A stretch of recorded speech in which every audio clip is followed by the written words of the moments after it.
सबसे पहले सभी को राधे राधे। क्या हाल चाल बा। चलिए तो हम स्टार्ट करते हैं आज। जैसा कि हमारा सीरीज स्टार्ट है जीवों में प्रजनन, बिहार बोर्ड क्लास 9th के लिए, लेकिन बिहार बोर्ड क्लास 12th में भी ये बहुत ही उपयोगी है। यदि आप अगर हिंदी में समझ आते हैं तो 12th में पढ़ना और समझना आपके लिए आसान हो जाएगा, खासतौर पे हिंदी मीडियम में से और इंग्लिश मीडियम के छात्र भी, जो कि प्रॉपर बेसिक जिसका बिहार बोर्ड रहा है, उसको समझने में इंग्लिश आसानी होगी। चलिए तो हम बात कर लेते हैं। सबसे पहली बात, आज मेरा टॉपिक है लैंगिक जनन के बारे में। पिछले टॉपिक्स में हमने अलैंगिक जनन के बारे में विस्तार से चर्चा किए हैं। अगर आप उस वीडियो को नहीं देखे हैं तो लिंक्स हमारे डिस्क्रिप्शन में है, आप जाके देख सकते हैं। चलिए तो हम बिना समय गवाए हुए वीडियो को स्टार्ट करते हैं। चलिए तो सबसे पहले आज दूसरा टॉपिक है लैंगिक जनन क्या है। What is sexual reproduction. तो भाई साहब ये लैंगिक जनन होता क्या है। तो सबसे पहले हम अलैंगिक जनन की चर्चा कर लें। तो अलैंगिक जनन में हमने बताया था कि जनन की वह विधि जिसमें नर और मादा युग्मों का संकलन नहीं होता है, लेकिन दोस्तों इसमें होता है जनन की वह विधि जिसमें नर एवं मादा युग्मकों का संकलन होता है, लैंगिक जनन कहलाता है। ठीक है दोस्तों, सेक्सुअल रिप्रोडक्शन कहलाता है। अब हम बात कर लेते हैं कि भाई साहब इसकी विशेषता क्या है, लैंगिक जनन की विशेषता क्या है। तो लैंगिक जनन की विशेषता है कि भाई साहब लैंगिक जनन में नर का स्पर्म एवं मादा का अंडाणु भाग लेते हैं, यानी कि ओवम भाग लेते हैं। नर का स्पर्म यानी कि शुक्राणु एवं मादा का अंडाणु भाग लेते हैं, सबसे पहली विशेषता। दूसरी बात कि इसमें निषेचन होता है। इसमें क्या होता है दोस्तों, निषेचन होता है। तो सबसे पहले जान लेते हैं कि निषेचन होता क्या है। ठीक है दोस्तों, वह प्रक्रियाएं जिसके द्वारा नर एवं मादा युग्मकों का संकलन होता है, निषेचन कहलाता है। मतलब नर का युग्म शुक्राणु और मादा का युग्म अंडाणु दोनों का मिलन होता है, उसे ही तो हम निषेचन कहते हैं। उसे ही हम क्या कहते हैं, निषेचन कहते हैं। ठीक है दोस्तों, मतलब अगर लैंगिक जनन होगा तो वहां पर निषेचन होना तय है। चाहे पुष्पों में ले लीजिए, जायांग या पुमंग का मिलन होना तय है, तब जाके ही नए फूल या बीज का निर्माण होगा। चलिए आगे बढ़ते हैं। अब लिंग के आधार पर जीवों को कितने वर्गों में बांटा गया है, इसके बारे में जान लेते हैं। तो दोस्तों लिंग के आधार पर जीवों को कितने दोस्तों, 2 वर्गों में बांटा गया है। सबसे पहला आता है इसमें एक लिंगी जीव। ठीक है दोस्तों, दूसरा आता है उभय लिंगी या द्विलिंगी जीव, यानी कि एक लिंगी जीव को यूनिसेक्सुअल कहा जाता है और उभयलिंगी या द्विलिंगी जीव को बीसेक्सुअल कहा जाता है। अब सबसे पहले हम सबको जान लेना चाहिए कि एक लिंगी जीव होता क्या है। एक लिंगी जीव होता क्या है। तो एक लिंगी जीव वैसा जीव जिसमें केवल एक जनन अंग या तो नर या तो मादा, सिर्फ या तो नर का जनन अंग पाया जाएगा या तो मादा का जनन अंग पाई जाती है, उसे हम एकलिंगी जीव कहते हैं। उसे हम क्या कहते हैं दोस्तों, एकलिंगी जीव। अब देखिए एकलिंगी जीव में क्या क्या विशेषताएं हैं उस पर हम थोड़ा चर्चा कर लेते हैं। सबसे पहले नर के बारे में। आखिर नर की क्या खासियत है, नर की क्या विशेषता है, उसके बारे में जान लेते हैं। जो जीव केवल शुक्राणु उत्पन्न करता है उसे हम नर कहते हैं। ह्यूमन में जो जीव केवल शुक्राणु उत्पन्न करे उसे ही हम क्या कहेंगे, नर कहेंगे। बात कर ले मादा की, तो जो जीव केवल अंडाणु उत्पन्न करें, माफ कीजिएगा यहाँ पे छूट गया था, अंडाणु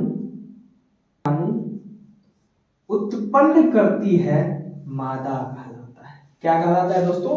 मादा कहलाता है। जैसे मानव में पुरुष शुक्राणु उत्पन्न करता है, महिलाएं अंडाणु उत्पन्न करती है, गाय, कुत्ता, पपीता। तो ये पेड़ पौधा में भी दोस्तों ये नर और मादा होते हैं। अब हम बात कर लेते हैं कि इसी में कुछ अपवाद होता है, खासतौर पे मनुष्य में जो हार्मोनल चेंजेस के कारण या किसी भी जेनेटिक वेरिएशन के गलत क्रॉसपॉन्डिंग के कारण ऐसा होता है। तो सबसे पहले हम बात कर लेते हैं कि इसमें 2 पॉइंट है जो सबसे महत्वपूर्ण है। एक है ट्रांसजेंडर, जो कि एक लिंगी जीव के अंतर्गत ही आते हैं, और दूसरा है इंटरसेक्स। ठीक है दोस्तों, इसके बारे में भी जान लेना हम सबको थोड़ा जरूरी है, क्योंकि हम कोई भी चैप्टर पढ़ाते हैं तो डीपली कवर करवाते हैं। इतना डीपली करवा देंगे कि और कुछ उस चैप्टर के बारे में आपको जानने की कोई आवश्यकता या कहीं से भी किसी भी सोर्स से आपको पढ़ने की आवश्यकता नहीं होगी।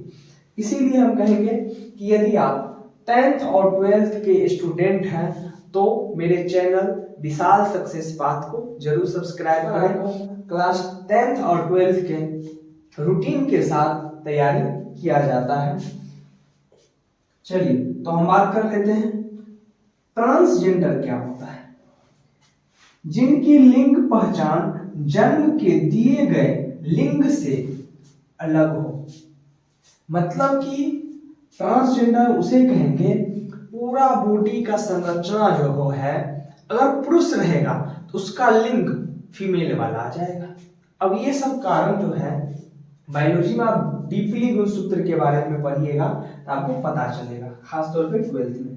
तो जैसे ट्रांस पुरुष और ट्रांस महिलाएं ये होती है, यानी कि बॉडी स्ट्रक्चर पुरुष वाला रहेगा तो जनन अंग महिलाएं वाली आ जाएगी, और बॉडी स्ट्रक्चर महिलाएं वाली रहेगी तो जनन अंग पुरुष वाला आ जाएगा, जिसे हम ट्रांसजेंडर कहते हैं। अब बात आप समझ सकते हैं। अब हम बात कर लेते हैं इंटरसेक्स क्या होता है। जन्म से जिनमें शारीरिक या हार्मोनल अंतर होता है, या मेल हो या फीमेल, जैसे कि पूर्ण नहीं होता है, उसे हम इंटरसेक्स कहते हैं। नॉर्मल एग्जांपल के तौर पे आप देखिए कि कभी कभी किसी व्यक्ति के 5 उंगली के जगह 6 उंगली आ जाता है और 1 उंगली किसी काम का होता ही नहीं है। तो उसी प्रकार की बॉडी में यहाँ पे चेंजेस देखने को मिलेगा जनन अंग में। हार्मोनल की वजह से होता है कि गर्भवती के समय में माताएं कुछ ज्यादा फास्ट फूड कर लीजिए या प्लास्टिक या किसी भी दवा के ज्यादा अधिकतर सेवन से या जेनेटिक वेरिएशन के कारण ऐसा बच्चों में हो जाता है। इंटरसेक्स पाया जाता है जो जन्म से जिनमें शारीरिक या हार्मोनल अंतर होता है, मेल या फीमेल, जिसे पूर्ण नहीं होता है। दूसरी बात अगर इसके बारे में बात करें तो दोनों अंग पाए जाते हैं इसमें, मेल का भी और फीमेल का भी, लेकिन कोई भी जनन अंग पूर्ण रूप से काम नहीं करता है। ठीक है दोस्तों, जीवन जीने के लिए सिर्फ काम करता है, लेकिन वो कभी भी संतान का उत्पत्ति नहीं कर सकता। ठीक है दोस्तों, लेकिन पूरी तरह से कार्यशील नहीं होता है, पूरी तरह से कार्यशील नहीं होता। कुछ लोग जन्म से इंटरसेक्स होते हैं, यह बहुत दुर्लभ है। ये लाखों में किसी एक परिवार में ऐसा इंटरसेक्स वाली बातें देखने को मिलता है, और ये हम सब शिक्षित हैं इस प्रकार के लोगों को भी एक अच्छे सामाजिक दृष्टिकोण से देखना चाहिए अगर आप शिक्षित हैं तो। नहीं तो सामाजिक तौर पे उसे बहुत ही असभ्य भाषा का प्रयोग करके उसका मजाक उड़ाया जाता है, जो कि सरासरी क्या है दोस्तों, गलत है। चलिए हम आगे बढ़ते हैं। उभयलिंगी या द्विलिंगी क्या होता है। अब देखिए, उभयलिंगी या द्विलिंगी जिसमें दोनों लिंग पाई जाती हो, नर और मादा दोनों प्रकार के लिंग मौजूद हो, उसे हम क्या कहेंगे, उभयलिंगी। यानी जिसमें सेल्फ पोलिनेशन होता है। तो ये खास तौर पे किसमें पाया जाएगा उस पे हम थोड़ा चर्चा कर ले। तो ये खास तौर पे जो है हाइड्रा, केचुआ, टेपवर्म, गुलाब और सूरजमुखी जैसे पौधों में पाया जाता है। इस प्रकार की चीजों में सेल्फ पोलिनेशन की, मतलब एक प्रकार मान लीजिए गुलाब का पौधा है, उसी में नर भाग और मादा भाग होगा, पुमंग और जयांग, और उसी के द्वारा उसमें क्या होगा, जो है निषेचन होगा और फिर नया बीज पत्री का निर्माण होगा। खैर हम उसमें जब जाएंगे तो इसके डिटेल से चर्चा करेंगे। सबसे पहले उभयलिंगी या द्विलिंगी को विस्तार से समझते हैं। जब एक ही जीव में नर और मादा दोनों जनन अंग पाए जाते हैं, उसे ही हम क्या कहते हैं दोस्तों, द्विलिंगी कहते हैं। इसमें सेल्फ और क्रॉस दोनों फर्टिलाइजेशन संभव होते हैं। ठीक है, एक ही शरीर में दोनों जनन अंग होंगे और उसका फर्टिलाइजेशन भी संभव है और नए जीवों का निर्माण भी क्या है, संभव है। जैसे हाइड्रा हो गया दोस्तों, हाइड्रा जो कि हम अलैंगिक जनन में भी इसके बारे में थोड़ा बहुत पढ़े थे। केचुआ हो गया, टेपवर्म जो 40 जो होता है वो सब हो गया, गुलाब का पौधा हो गया, सूरजमुखी का पौधा हो गया। इसमें नर और मादा जनन अंग एक ही पौधे में पाए जाते हैं। चलिए, इसीलिए इसे द्विलिंगी या उभयलिंगी कहा जाता है। अब हम सबसे पहले बात कर लेते हैं खासतौर पे ह्यूमन में किस प्रकार से लैंगिक जनन होता है और किस प्रकार से नए संतति यानी कि ऑफस्प्रिंग नए जीव का निर्माण होता है, शिशु का निर्माण होता है। इसको विस्तार से समझ लेते हैं। देखिए दोस्तों, बोर्ड पर हम इसीलिए पहले से लिख कर रखते हैं ताकि कम समय में आपको ज्यादा इंफॉर्मेशन प्रोवाइड कर सके, नहीं तो हम थोड़ा थोड़ा लिख कर भी उसे बेहतर ढंग से समझा सकते हैं। चलिए, तो यदि अगर आपको इस प्रकार की चीजें बोर्ड पर लिखा हुआ चीज समझ में आता है तो कमेंट करें, नहीं तो अगर आप कमेंट करिएगा तो हम उस प्रकार की वीडियो भी बनाएंगे जो हम लिख कर ही समझाते जाएंगे। चलिए आगे बढ़ते हैं। लैंगिक जनन के चरण की बात कर ले तो इसमें सबसे पहला जो होता है चरण, उसमें होता है गैमीट निर्माण, यानी फॉर्मेशन ऑफ गैमीट। गैमीट का फॉर्मेशन होता है शुक्राणु या अंडाणु का फॉर्मेशन के द्वारा क्या होता है, ढंग से निर्माण होता है। और नर में अगर हम बात करें तो नर में शुक्राणु बनेगा और मादा में अंडाणु बनेगा। अंग्रेजी में शुक्राणु को स्पर्म और अंडाणु को ओवम कहते हैं। चलिए, उसके बाद क्या होता है दोस्तों, दोनों का मिलन होगा, निषेचन के द्वारा क्या होगा दोस्तों, दोनों का मिलन होगा, फर्टिलाइजेशन होगा, शुक्राणु और अंडाणु आपस में मिलेगा और मिलने के बाद क्या होगा दोस्तों, जायगोट का निर्माण होगा। क्या होगा दोस्तों, ये जो मिलन होता है वो जो है फीमेल रिप्रोडक्टिव सिस्टम के फलोपियन ट्यूब में फर्टिलाइजेशन होता है। उसके बाद जो है जायगोट का क्या होता है दोस्तों, निर्माण होता है। फिर जायगोट के बाद भ्रूण विकास होता है, मतलब एम्ब्रियो डेवलपमेंट होता है। और एम्ब्रियो डेवलपमेंट के बाद जायगोट के कई विभाजित से भ्रूण बनता है और ये भ्रूण आगे चल के बच्चा यानी कि शिशु में कन्वर्ट होते हैं। और यदि ह्यूमन है, मनुष्य है, जानवर है, तो वो एक जीव के रूप में जो है उत्पन्न होते हैं, या नहीं तो अगर पेड़ पौधा है तो अंकुरन होके एक नए बीज के रूप में उत्पन्न होते हैं। और इस प्रकार से दोस्तों शिशु का जन्म होता है, पौधों में बीज का निर्माण होता है।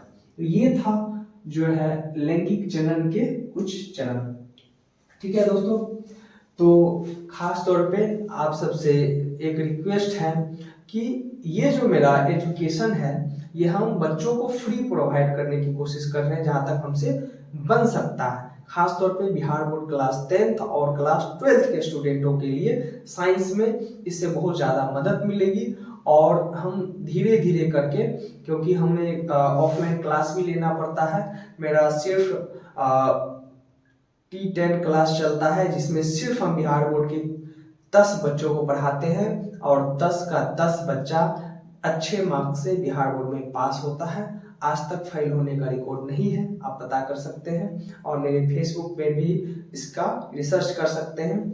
अगर आप भी चाहते हैं कि ऑफलाइन क्लास करें तो हमारा फोन नंबर हो गया 90601328 इस पे संपर्क करें, क्योंकि अगर 10 बच्चा हो जाता है उसके बाद हम एडमिशन क्लोज कर देते हैं और 10 बच्चे को ही सुबह शाम 2 बैच का 1.5 घंटा का 2 बैच का क्लास चलता है और ढंग से पढ़ाया जाता है। खास तौर पे हिंदी और संस्कृत को पूरा एक एक चैप्टर समाप्त कर दिया जाता है और साइंस और मैथ्स का एक एक इम्पोर्टेंट चैप्टर को ढंग से पढ़ा दिया जाता है और एग्जाम हॉल में जब आप बैठिएगा तो आपको लगेगा कि हाँ, हमने सच में कुछ न कुछ ढंग से पढ़ाई की है। में लास्ट तक बने रहने के लिए आपको बहुत बहुत धन्यवाद। अगर आप हमारे चैनल पे नए हैं या फेसबुक पे देख रहे हैं तो यूट्यूब चैनल में जाके हमारे चैनल को सब्सक्राइब करें और फेसबुक को फॉलो करें, ताकि कोई भी इंफॉर्मेटिव वीडियो एग्जाम से रिलेटेड या सब्जेक्टिव वाइज कोई भी चीज़ें आपको समय पर प्रोवाइड किया जा सके।